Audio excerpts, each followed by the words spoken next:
Dear students, welcome to the new session. While adjusting this board and laptop, some height related issues are there because of which you are not able to see me or partially seeing me. Well, that is not important. What is important is you are able to see what I am writing on the board, you are able to follow what I am trying to teach you. Okay. Now, in the last class, see all these videos have been kept in, I have kept in a playlist called this modern physics. So you will be finding all these videos over there. I would request you to go there and see. All right. So in the last class we were discussing about the radius of the orbit, the nth orbit. We have derived an expression for that, and we have derived an expression for the velocity of the electron in the nth orbit. Okay. So today we will discuss a little bit about the energies. See, when we talk about energy, only two type of energy we will be talking about. Okay. Potential energy and kinetic energy. This is what you have that mechanical energy. Total mechanical energy will be equal to potential plus kinetic. Total energy will be equal to U plus K. U is the potential energy, K is the kinetic energy. Now why we are discussing means, suppose this is the nucleus and the electron is rotating around the nucleus in different orbits. So this electron is moving with very high speed. How much speed? This much speed. So any particle, as per the Newton's laws, any particle which is moving definitely will be possessing kinetic energy. Kinetic energy, we have discussed that it is always positive, because kinetic energy is given by half mv square. V square mathematically is always positive. M is mass. It is a positive number. It is a scalar thing, it's a positive number. So, and why it has this kinetic energy means, because the particle is rotating around the nucleus. The nucleus charge is Ze, the electron charge is E. So this corresponds to n is equal to 1, this n is equal to 2, n is equal to 3. What is this n and all that? It is principal quantum number. Alright, I told you that for n is equal to 1, that is the ground state. That is the lowest possible energy possessed by the electron, total energy. Okay, so that is the ground state. So for n is equal to 2, 3, 4, 5, 6 like that, these are all excited states. N is equal to 1 is ground state. It's like your apartment, ground floor. N is equal to 2, 3, 4, all these are so on and so forth are excited states. Excited states. Alright, we will see about what is this ground state and excited state. Let us derive few expressions. So half mv square. So half m, v is this, so square of this. So when you do the square, let us put the terms. 2 pi square means it will be 4 pi square. K square e power 4, e square is there here, and h square. What is h? Planck's constant. Okay, multiplied by z square by n square.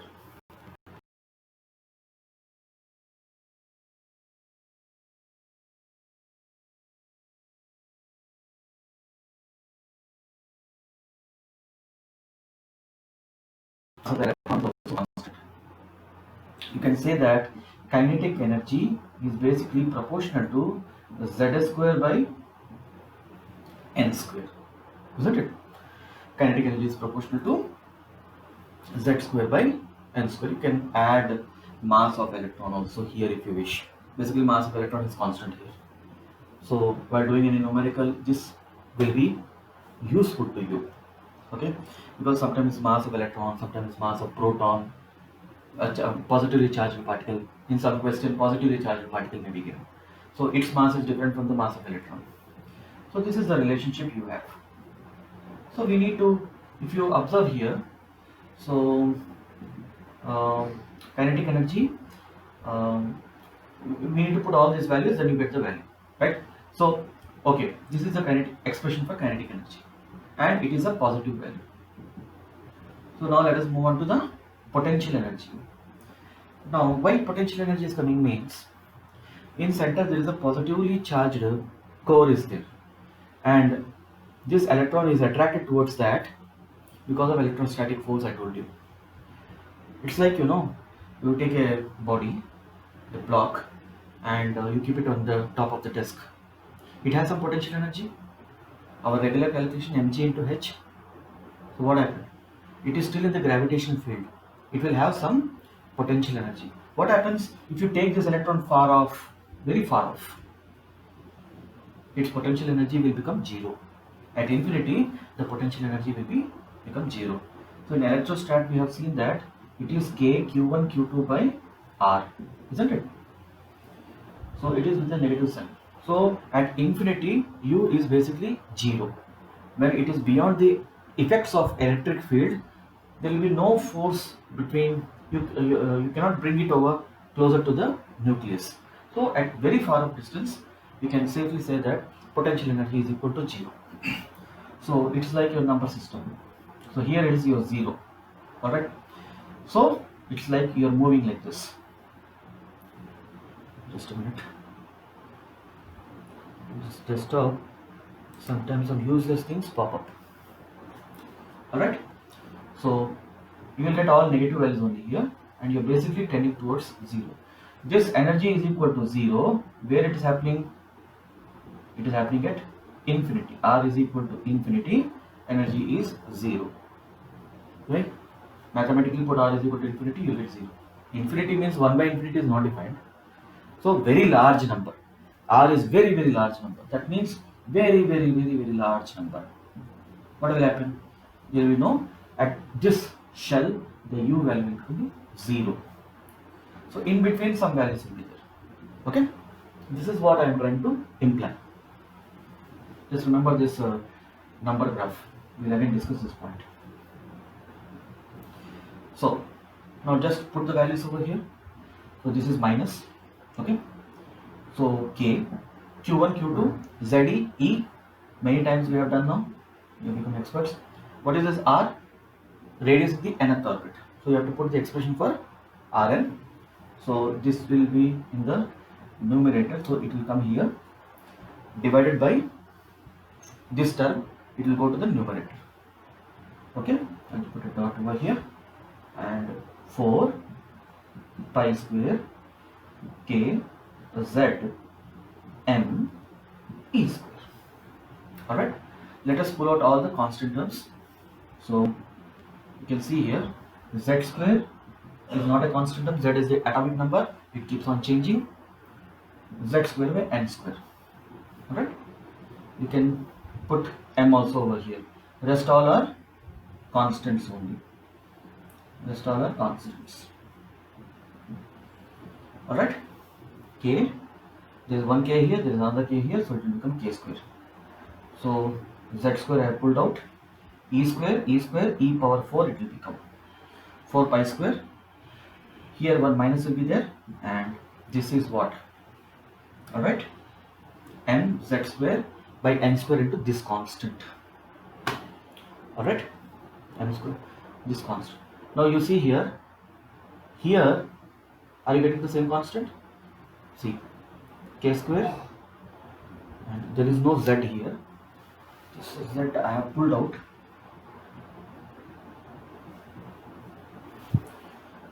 K square e power 4 pi square by h square, k square 4 pi square, k square e power 4, same constant, same constant is coming. Only into 1 by 2 will come, because 1 by 2 also we have to take it inside. So m into z square by n square. Here also, if you observe, u is proportional to mz square by n square. However, there is a minus coming. Alright. So this is about your potential energy. So now we have to get, what are we interested? What is the total energy possessed by the electron? So total energy will be equal to u plus ke. Alright. We need to add these two. So you can see that this whole term, let us say some alpha. So what is happening? So just see here, half into I am calling this whole term under bracket as alpha. So it is alpha into m z square by n square. Alright. In the case of potential energy, there is no half. In the kinetic energy only there is a half. This half is not there. Okay. It is like this. U it is minus half, and plus here half into alpha into mz square by n square. This is what you got. That means minus 1 plus half. So the total energy became a minus half alpha into mz square by n square. This is what you got. Alright. Here you see when you talk about electron, m is also constant. Now you can see that the total energy possessed by the electron is showing negative. That means if I take n is equal to 1, n is equal to 2, n is equal to 3, it will be all be negative values only. Alright. And if actually this alpha value, when you calculate this total energy possessed by the electron in electron volts, yesterday I gave this relationship. 1 electron volt is equal to 1.6 into 10 to the power of minus 19 joules. When we talk about electrons and these type of charged particles, we talk energy in terms of electron volts. Remember this. So if you put all these constant terms, this K value, K is 9 to 10 power 9, E is 1.6 into 10 power minus 19, H is 6.6 into 10 power minus 34, M is mass of electron is 9.1 into 10 power minus 31. If you put all these values, you will get total energy as minus 13.6 into Z square by N square. The value will be in electron volts. Okay, dear students. So the total energy will be minus 13.6 into Z square by N square. You can do that simple calculation. You have to just put it in the calculator and do it. I am not going much into that. Now you see here, what is the meaning of this expression? So here, suppose you are talking about hydrogen atom. So hydrogen atom, it is Z is equal to 1. Okay. So this Niels Bohr proposal was for the hydrogen atom. And if you take the first orbit, you have to put n is equal to 1. So for the first orbit, which is this orbit, what is the energy? It is minus 13.6 electron volts. I am not writing here. So if you put n is equal to 2, Z is equal to 1 means hydrogen atom. Alright. So n is equal to 2 you get the energy for the second orbit. Alright. So n is equal to 2 we will put and see how much we get.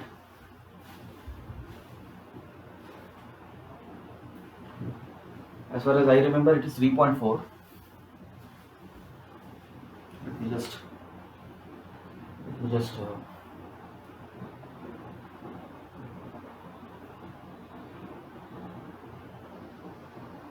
is 3.4. When you put n is here, it is minus 13.6 minus 3.4. You put n is equal to 3. So 13.6 divided by 9. It is minus 1.5. Put n is equal to 4. 13.6 divided by 4 means 16. I have to divide. It is minus 0.8. Now make a quick observation. I drew this graph. Here this is 0. So minus 13.5 is here. 13.6. Then minus 3.4. Then minus 1.5. Then minus 0.85. You are moving in this direction. What is this E? 0 corresponds to energy of the infinite orbit. Okay. So basically what is happening? Magnitude is, it seems that magnitude is decreasing. Right? Magnitude is decreasing. But basically what is happening is energy, if we talk mathematically, energy is increasing. 0 is more or minus 13.6 is more? Mathematically. Mathematically 0 is more. If you talk about the 2 is more or minus 2 is more? 2 is more. So here what is happening is, you can see that in between these two there is a gap. 3.4, 1.5, there is a gap. Like that, there is a gap. And this gap, if you observe, it is decreasing. 13.6 to 3.4, the gap is approximately 10.5. 3.5 to 1.5, the gap is reducing. 1.5 to 8.85, the gap is even more reducing. Why do you think it is happening like that? Because total energy is proportional to 1 upon n square. If n value is increasing, if you take two consecutive like shells, what is happening? If I take the 100th shell and 101st shell, what is happening? This n square value is becoming huge, so the energy gap is reducing. All right.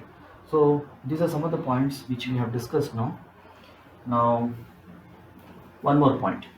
See, now this is the expression for calculating the general expression to calculate the total energy of any shell of any atom.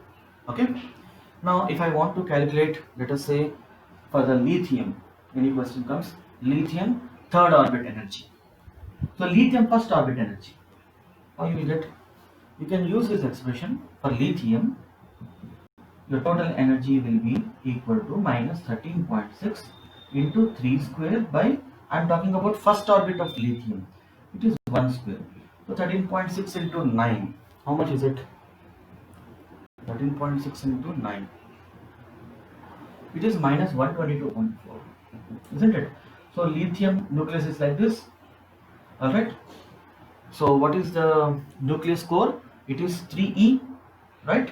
So this is the first orbit of the lithium, this is the second orbit. So what is the total energy of the first orbit of the lithium? It is minus 122.4 electron volts. Alright. So all these expressions are useful to us for making such type of calculations. So this is one point. Okay. Just take a screenshot and write down all these things. Maybe I will write the total expression over here. So you got total energy as minus half k square e power 4 pi square by h square into mz square by n square. Alright, let me just wipe it out.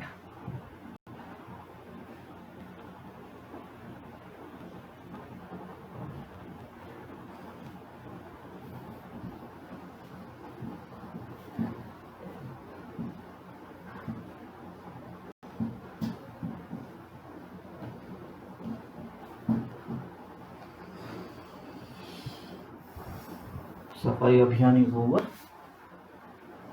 Alright. Yeah. Now, while discussing about Bohr's postulates, so this is the core of the nucleus of the hydrogen atom. So this is the first orbit, second orbit, third orbit, like that. So here what is the energy? Minus 13.6. Here what is the energy? Minus 3.4. Here what is the energy? Minus 1.5. Shall we take one more? You can take up to infinity. That's not the point here. Minus 0.85. So on and so forth. Go up to infinity. The infinite orbit energy, total energy will be equal to 0. Okay. So if you observe here, when your kinetic energy, what is happening? So number of orbits are increasing. What is happening? This is half mv square, no? So this is divided by n square, it will become. So what is happening actually? The velocity of the electron is dropping. When it is moving from n is equal to 1 to n is equal to 2, the velocity of electron basically is dropping. So the kinetic energy part, it is dropping actually. Alright. So that also explains kind of the changes in energy levels. Okay. Electron is very fast in the first orbit, little slow in the second, even slow in the third, even slow in the fourth, like that. Now, you see here that if the electron is over here, it is in the ground state. I told you that the ground state is the energy, is the least possible energy state. Minus 13.6 is more or minus 3.4 is more? Minus 13.6 is less actually when compared to minus 3.4. So this is the ground state. N is equal to 1. This corresponds to N is equal to 1, N is equal to 2, N is equal to 3, N is equal to 4, so on and so forth. So N is equal to 1 is the ground state. Now, while explaining the Bohr's postulate, I told you that suppose I give energy to this electron, okay, then what happens if I give energy to this electron? It will move to higher orbits. Okay, suppose minus 13.6 is the ground state energy of this hydrogen atom. I give 10.5 electron volts of energy. How much I get? I will get, what is the difference here? 10.2 na? See, 13.6 minus 3.4, this is 2. I give exactly 10.2 electron volts of energy to this electron in the first orbit. Okay, what will happen? It will gain minus 3.4 energy now. So from here to here, it will jump. Mind you, this electron cannot go anywhere in any other place like this. Either it has to go in this orbit or in this orbit. So from here to here, if I have to give a jump, I need to supply energy to the ground state hydrogen electron. Alright, I gave this much energy. I supplied. I gave. How do we supply? That's a different thing. Okay, if I supply 10.2 electron volts of energy to this, that means if I excite, this electron will jump to the second. What is the energy gap over here? 3.4, 1.5, 2.1. If minus 3.4 is the energy in the second orbit. If I supply exactly 2.1, it will go to this state. So minus 3.4 means it is already in the excited state. If I give even more energy and exactly equal to 2.1, then only it will go to the third. If I give 1.9, it will not go. If I give 2.3, it will not go. I have to exactly provide 2.1. See, figuratively I am telling you, basically when you do the calculation, this is not exactly 13.6, this is 13.58 or something like that. I am trying to tell you that some specific amount of exact energy has to be provided so that it shifts to one orbit to another orbit. Okay, so from lower to higher you are going. Higher means what? We are talking about orbits only. Energy has to be given, supplied. Then only electron will jump from 1 to 2 or 2 to 3 or 3 to 4, like that. Alright. Now, suppose if I give 13.6 minus this difference, 13.6 and 1.5 difference, whatever is there, if I supply that, then from 1 to 3 it will jump. Okay, so that is the first one. Suppose higher to lower we are talking about. Higher to lower, what will happen? So it will lose energy. Now electron is in the second orbit. Now it has to come to first orbit, let us say. It has to lose energy. It is already having more energy. It has to lose energy. So when it loses energy, it will come to the lower states. So when it loses energy, what will happen? It comes from here to here, let us say. So this will radiate energy. Radiate energy as what? As light. As light. Light of different frequencies. We have told that this energy is given by this expression E is equal to h nu, where h is the Planck's constant and nu is the frequency of the emitted light. Now what is this energy? Here the energy is the energy gap from higher to lower. So can I write it like this? E2 minus E1 will give me some h nu. E3 minus E2 will give me some another mu dash, like that, because h is constant. What can change? Mu can change. So this energy, when it is released, is going as a light of certain frequency or certain wavelength. That can be in the visible range, that may not be in the visible range. Okay, so that is the discussion for the next topic. But basically the mechanism happens like this. Okay, I hope with this small discussion I'm able to talk about the total energy scenario and how this energy transfer or gaining happens, and how the electron is moving from one orbit to the another orbit, and why it is moving. Okay, like you have done for this hydrogen atom, you can do for any other atom, because you know the general expression, right? But the total energy for any atom, it is such only. Remember, we were talking about absorption spectrum and this emission spectrum and all these things, you remember? So this emission spectrum is very well explained because of this. I told you there are two types of spectrum. Absorption spectrum is there, emission spectrum is there. When certain particular light frequencies are seen on the screen as a dark lines and all those things. So why it is happening means it is happening because of this principle, and which was well explained by the Bohr. Now, is Bohr's model perfect? Means Bohr's model also is not very perfect. There are some flaws in it also, limitations actually, that we will see later. So this is about the energy principles involved in the Neil Bohr's atom. So we'll see some more in the next class. Please make a note of this and take care. Bye bye.